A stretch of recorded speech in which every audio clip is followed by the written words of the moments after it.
Paz, irmãos e irmãs, sejam bem-vindos nesse nosso caminhar pelas páginas do Evangelho de Jesus, que vai nos trazendo ensinamentos valiosos sobre nós e o reino dos céus prometidos pelo Mestre em nome do nosso Pai Maior.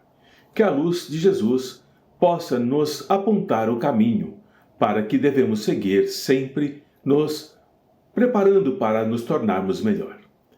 Jesus nos alerta, em suas passagens, sobre a riqueza no mundo, dizendo que não podemos servir a dois senhores, Deus e Mamon.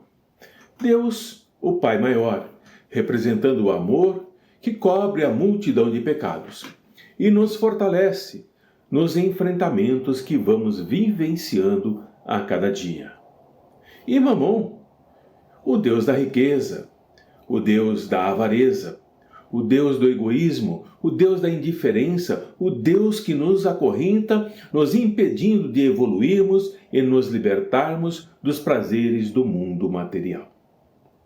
Assim, nós vamos começar a entender essas passagens do Evangelho do Mestre Jesus, principalmente aquelas que ele descreve como parábolas, e através das suas parábolas que Jesus deixou os seus ensinamentos vivos através de mais de 2000 anos, e é principalmente na parábola do mal rico que ele vai adentrar a esse tema dos dois senhores, de Deus e Mamon. E é nessa parábola do homem rico, que se vestia luxuosamente e se regalava de comidas preciosas, sequer cogitando, sequer se preocupando com a continuidade da vida após a morte do corpo físico. Preso que estava nos prazeres do mundo, mergulhado nas roupas nobres, mergulhado naquilo que traz satisfação ao corpo. Mas Jesus fala que havia um mendigo que estava coberto de feridas e que ficava deitado à porta desse homem rico, cujo único desejo, cuja única preocupação desse homem rico, cuja única preocupação desse mendigo era comer um pouco dos restos que sobravam da mesa do homem rico. O egoísmo, a indiferença eram tamanhas nesse homem e naqueles que se cercavam dele que ninguém se importava com as necessidades de Lázaro. O único alívio que Lázaro recebia era dos cães que vinham lamber as suas feridas, lamber as suas mazelas, lamber aquilo que pudesse aliviar um pouco o sofrimento de Lázaro. E como a morte do corpo físico alcança a todos nós, o rico e Lázaro morreram. A morte espiritual nós sabemos que não existe. E Lázaro, por ter suportado as suas provas com coragem, foi habitar o seio de Abraão, e o rico foi levado para o inferno eterno. Na parábola de Jesus, era aquilo que eles compreendiam. E como todo aquele que sofre, que se angustia, busca o socorro de alguém, o rico, no inferno, ao levantar os olhos, viu ao longe Abraão e Lázaro ao seu seio. E assim, como Lázaro, que quando vivo na carne ansiava pelas migalhas, ele, o rico, começou a gritar, pedindo compaixão ao pai Abraão, e que lhe enviasse Lázaro para que molhasse a ponta do seu dedo na água e refrescasse a sua língua atormentado que ele estava nas chamas, uma migalha de água, uma migalha de um alívio. A consciência que cobra, a consciência que acusa, arde sim como chamas eternas e infernais, pois a consciência nos acompanha por onde fomos, seja aqui como encarnados ou seja como desencarnados. Assim, a resposta que o rico recebeu foi que todos os bens que ele havia recebido em vida foram desperdiçados, foram jogados fora, e na sua mesquinhez, no seu egoísmo, sequer olhava para o faminto, para o desnudo que estava à sua porta, Lázaro. Por isso, os tormentos que ele vivia neste momento após ter saído do corpo físico. E Lázaro suportou as suas provas com coragem e assim, ao morrer no corpo, recebeu o seu alívio no seio de Abraão. E havia ainda mais um obstáculo entre o rico e Lázaro, o mendigo, um grande abismo que impede a passagem de um lado para o outro.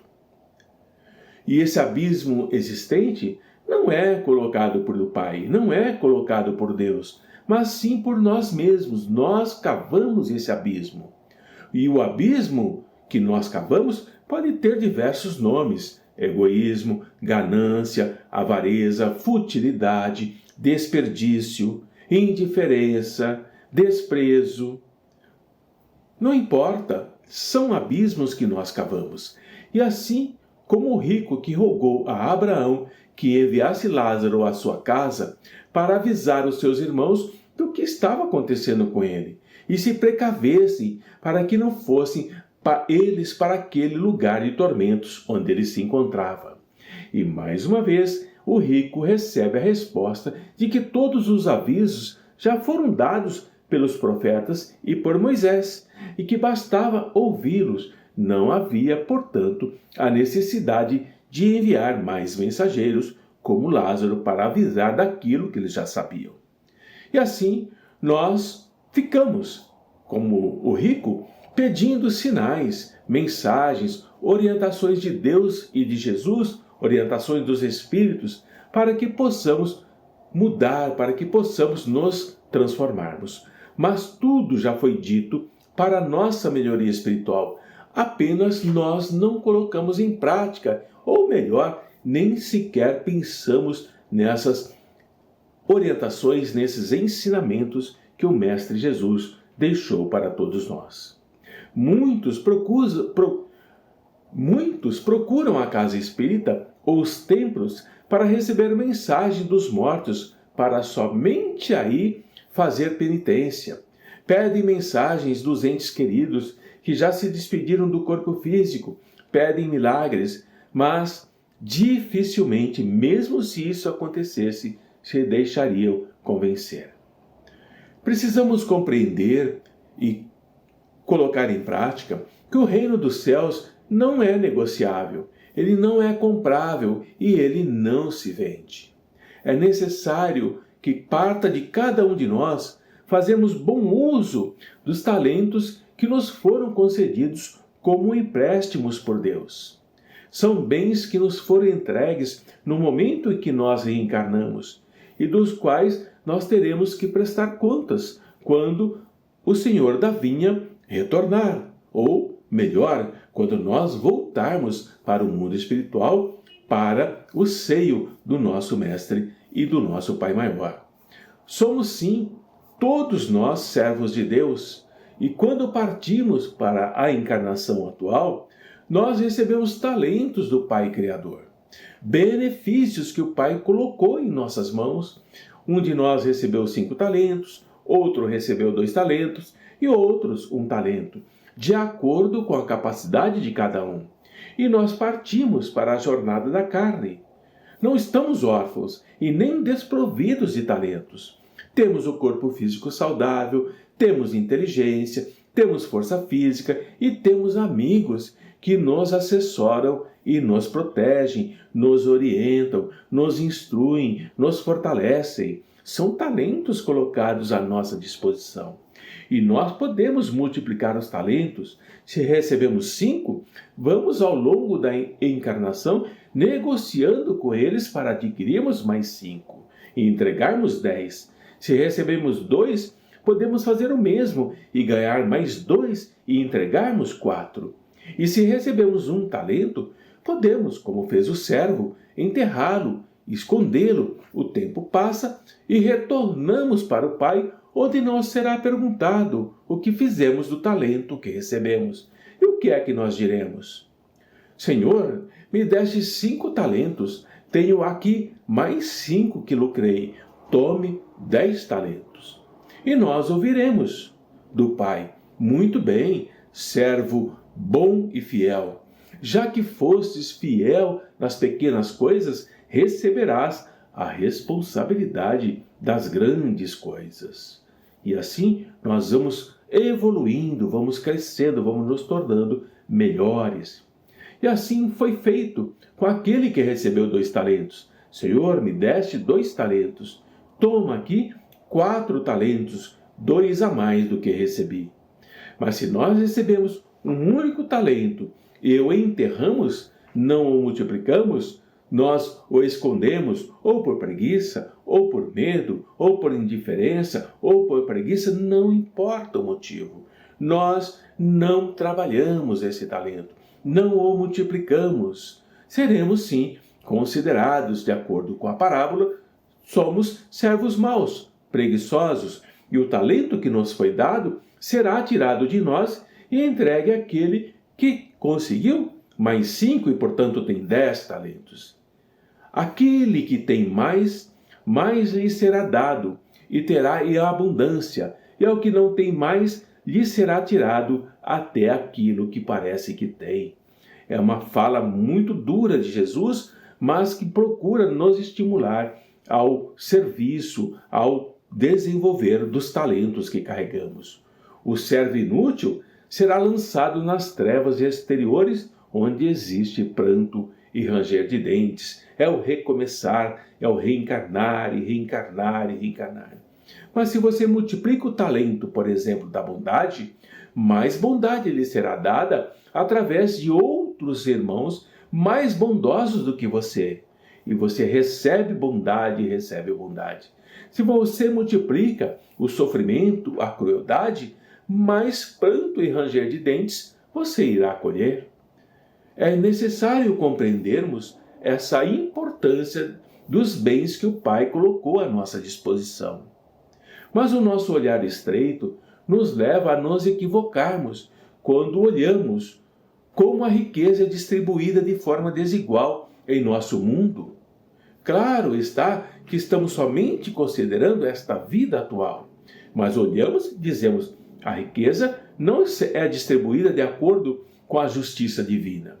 Mas é equívoco nosso. Sabemos que por que todos os homens não são igualmente ricos? Porque nós não somos iguais, nós somos semelhantes. A nossa inteligência é diferente da inteligência de outros homens. E a nossa forma de trabalhar com dinheiro talvez fosse muito equivocada e poríamos tudo a perder. Alguns, por exemplo, são mais ativos, são mais laboriosos, trabalham melhor o dinheiro, o servo de 5 talentos. Outros são preguiçosos para adquirir a riqueza, e aquilo que têm, logo perdem. E alguns são previdentes, são sóbrios, sabendo conservar a riqueza, trabalhando com a mesma, distribuindo bênçãos, distribuindo trabalho, distribuindo conforto, distribuindo educação. E outros são imprevidentes e imprudentes, gastam de uma forma desregrada, multiplicam os bens materiais, enquanto a pobreza, a miséria ao seu lado se espalha. A riqueza, portanto, precisa ser útil em levar o progresso, a educação, a saúde para a humanidade. Mas muitos sabemos que são ricos e incapazes de fazer o bem. Uma prova do livre-arbítrio do homem, que com a sua experiência precisa aprender a separar o bem do mal, e a prática do bem, saiba que trará resultados dos seus esforços, da sua boa vontade. A riqueza é uma prova moral e é poderosa para estimular o progresso da humanidade. A fortuna sempre irá mudar de mãos a todo momento, quando ela se mostra improdutiva, quando ela se mostra perniciosa, quando ela se mostra prejudicial ao próximo. E todos nós a possuiremos ao nosso tempo. Se hoje não temos a riqueza, talvez já a tivemos no passado ou a teremos no futuro. E aquele que a tem hoje poderá não tê-la amanhã. Dependerá de como ele irá trabalhar essa riqueza. Não se escravizar a Mamon, o servir-se do dinheiro para servir a Deus. A justiça divina nos diz que cada um de nós deve trabalhar por sua vez. E a pobreza pode ser, por exemplo, uma prova de paciência e resignação, como foi para Lázaro. E ele passou bem por essa prova, ele a suportou. E a riqueza para outros pode ser uma prova de caridade e abnegação, o que o mal rico não fez. Ele só utilizou para os seus benefícios próprios, para o prazer do seu corpo. O que nós possuímos realmente e o que podemos levar deste mundo, o que nós encontramos quando nascemos e o que deixamos quando morremos, vamos aproveitar durante a permanência da nossa na Terra, enquanto estamos nesse corpo físico. Temos o usufruto, mas não temos a posse real. Nada disso que pode ser tirado de nós nos pertence. Então, o que é que nós possuímos? O que é que realmente temos e não pode ser tirado de nós? Nada daquilo que se destina ao uso do corpo nos pertence. Tudo que se refere ao uso da alma, isso sim nos pertence. A inteligência é nossa, os conhecimentos adquiridos são nossos, as qualidades morais que temos são nossas. Isso nós levaremos quando deixarmos o mundo material. Essas são as verdadeiras propriedades que nos pertencem, que nós conquistamos, que nós multiplicamos. Serão os 10 talentos que nós levaremos. Não nos será perguntado quanto tínhamos na terra, que posição nós ocupávamos, se éramos príncipe ou operário. Não nos será perguntado o que estamos trazendo. Não será computado o valor dos bens nem dos títulos que deixamos na terra, mas serão contadas as nossas virtudes. E nesse cálculo, talvez o operário seja considerado mais rico do que o príncipe. E em vão nós podemos alegar que antes de partir pagamos em ouro a nossa entrada no céu. Poderemos ter como resposta que as posições dos céus não são compradas, mas ganhas pela prática do bem. Com o dinheiro, podemos comprar terras, casas, palácios, carros, iates, mansões, mas no mundo espiritual só valem as qualidades do coração. Nós somos ricos dessas qualidades, então somos bem-vindos e temos o primeiro lugar onde todos os aventurados nos esperam. Somos pobres dessas qualidades, vamos para o último lugar onde seremos tratados na razão das nossas posses espirituais. O homem, todos nós somos depositários. Nós somos administradores dos bens que Jesus depositou nas nossas mãos.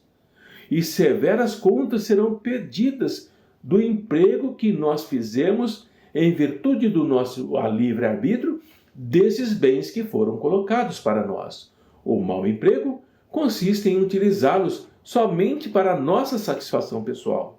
Ao contrário, o emprego é bom sempre que desse uso resulte algum bem para os outros. E o mérito, meus irmãos, é proporcional ao sacrifício que para tanto nós temos que nos impor. A beneficência, a caridade é apenas um dos modos de empregar a fortuna. Existem muitos outros. Ela alivia a miséria, ela aplaca a fome, ela preserva do frio, ela dá asilo ao abandonado. Mas existe um dever muito imperioso e tão meritório quanto a caridade. É o de prevenir a miséria. E é essa, sobretudo, a missão das grandes fortunas, pela possibilidade de nós proporcionarmos trabalhos de toda a espécie. E mesmo que elas tivessem de tirar um proveito natural, o bem não deixaria de existir, pois o trabalho desenvolve a inteligência, desenvolve e exalta a dignidade do homem, ele traz satisfação ao homem de poder dizer que ganhou o seu próprio pão, enquanto a esmola humilha e degrada. E quando a fortuna ela está concentrada numa mão, somente em uma mão, deve ser como uma fonte de água viva, que vai espalhando fecundidade e bem-estar ao seu redor. Os ricos que aprenderam a empregar a sua fortuna segundo a vontade do Pai são benéficos de coração e são os primeiros a se beneficiarem na fonte benfazeja das leis divinas e terá na vida espiritual os gozos inefáveis da alma, em vez dos gozos materiais do egoísmo que vão deixando vazio o nosso coração. O nome deles será bendito sobre a terra, e quando eles a deixarem, desencarnarem, o soberano Senhor da vida dirá as palavras da parábola dos talentos: ó bom e fiel servo, entrai no gozo do vosso Senhor. Nessa parábola, o servo que enterrou o dinheiro que lhe havia sido confiado não é a imagem dos avarentos em cujas mãos a fortuna se torna improdutiva? Se, entretanto, Jesus fala principalmente de esmolas, é que no seu tempo e no seu país em que ele vivia, ainda não se conheciam os trabalhos, a indústria que só muito mais tarde iria criar condições melhores e nos quais a fortuna pode ser empregada de forma útil para benefício geral. A todos aqueles que podem dar um pouco ou muito, é necessário, portanto, dizer: é preciso dar esmolas quando é necessário, mas o quanto possível ela deve ser convertida em salário, a fim de que aquele que a recebe não tenha do que se envergonhar. É necessário entendermos, nessa passagem do Evangelho do Mestre Jesus, que os valores que jamais se perdem são as conquistas que nós elegemos pela razão e pela emoção, que não se transferem de mãos e não perdem a atualidade, constituindo assim uma fonte incessante de enriquecimento interior.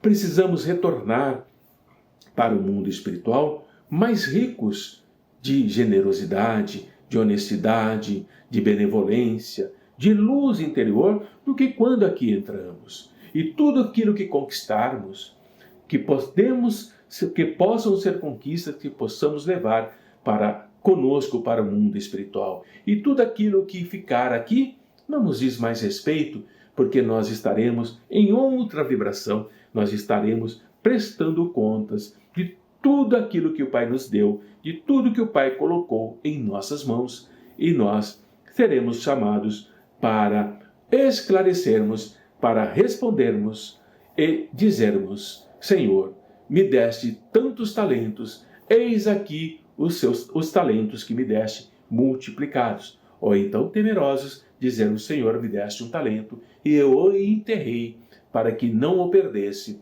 e seremos considerados como servo inútil e preguiçoso. Seremos, sim, como o Mestre Jesus, aquele que vai multiplicando bondade, amor, fraternidade a todos aqueles que surgem à nossa frente. Que a luz do Mestre esteja em nós e nós estejamos nessa luz de amor, generosidade, multiplicando os talentos da nossa própria vida.